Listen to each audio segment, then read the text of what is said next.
Maharshi Markandeshwar deemed to be university में economy पर आधारित इंडियन इकोनॉमिक एसोसिएशन की 107वीं एनुअल कॉन्फ्रेंस का आयोजन किया गया।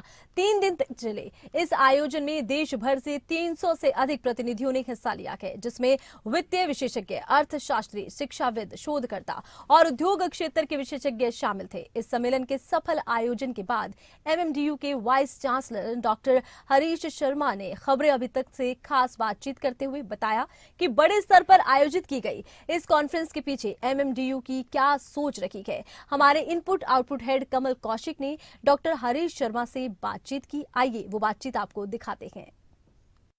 अक्सर देश में एक सवाल पूछा जाता है कि 5 ट्रिलियन इकोनॉमी देश की कैसे बनेगी। सवाल यह भी पूछा जाता है कि इसका रोड मैप क्या होगा, हमारे सामने चुनौतियां क्या क्या रहने वाली हैं। ऐसे कई सवालों के जवाब आने वाले वक्त में जरूर मिलेंगे, लेकिन उससे पहले जो मंथन हो रहा है और जो स्ट्रेटेजी बनाई जा रही है, और सबसे बड़ा सवाल कि हरियाणा की इकोनॉमी को लेकर क्या कुछ आने वाले वक्त में हो सकता है, इन सवालों के बीच एक बड़ी कॉन्फ्रेंस बुलाई गई।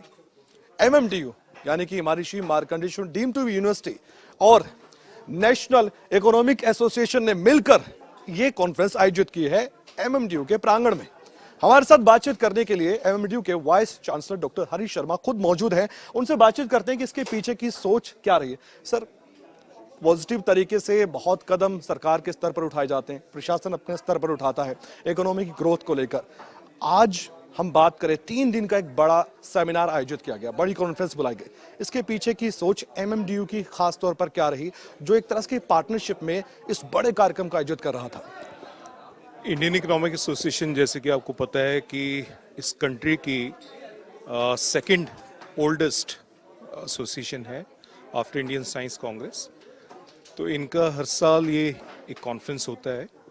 तो हमारे लिए बड़ा गर्व की बात है एमएमडीयू के लिए कि इन्होंने हमें ये अपॉर्चुनिटी दी इस कॉन्फ्रेंस को होस्ट करने की, और हमने अपनी तरफ से कोशिश करी। पहले भी हम इनको रिक्वेस्ट कर रहे थे कि आप हमें ये अपॉर्चुनिटी दीजिए। बड़ा अच्छा लगा जब देश के बड़े नामी गिरामी इकोनॉमिस्ट जो हैं, इंक्लूडिंग जो इकोनॉमिक एडवाइज़र काउंसिल है प्राइम मिनिस्टर साहब की, उनके 2 मेंबर्स उन्होंने यहाँ पे शिरकत करी, और देश के बड़े अच्छे जो इकोनॉमिस्ट थे उन सब ने आए। और जो हम चीज़ सोच रहे हैं कि प्रधानमंत्री जी ने एक विज़न दिया है कि देश को हमने बाय 2030 थर्ड लार्जेस्ट इकोनॉमी बनाना है, और बाय 2047 हमने इसको देश को एक विकसित भारत की दिशा में लेके जाना है।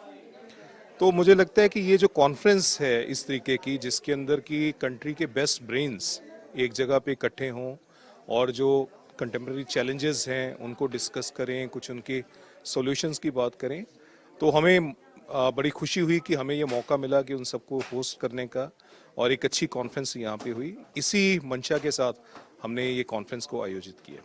क्या रिजल्ट निकला इस कॉन्फ्रेंस का? नहीं, बिल्कुल मुझे उम्मीद है।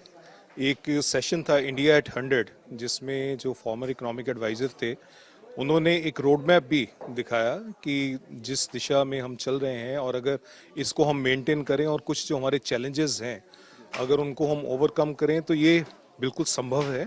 जो हमारे स्टूडेंट्स हैं एमएमडीयू के, जो यहाँ पढ़ते हैं या जो पढ़ना चाहते हैं, उनको कितना फायदा?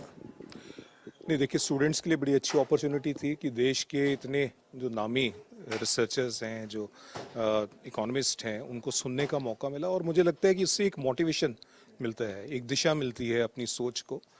और जो आने वाले स्टूडेंट्स हैं उनके लिए भी एक अपॉर्चुनिटी है कि भी एक ऐसी यूनिवर्सिटी में वो प्रवेश करेंगे कि जहाँ पे इस तरीके की बातें होती हैं।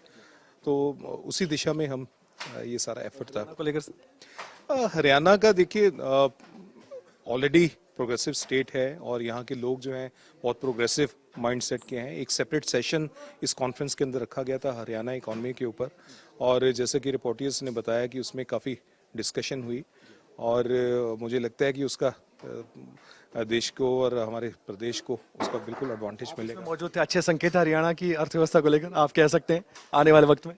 बिल्कुल, मैं बहुत होपफुल हूँ, और मुझे लगता है कि जिस तरीके के लोग हैं, हमारे एंटरप्रेन्योर माइंडसेट है उनका, तो ये कॉन्फ्रेंस है या जो ये सम्मेलन है, ये it can act as a catalyst for them. हाँ जी, जी। बहुत बहुत शुक्रिया सर बातचीत करने के लिए। कैमरामैन जस्सी के साथ मैं कमल कौशिक, मुलाना, अंबाला, खबरें अभी तक।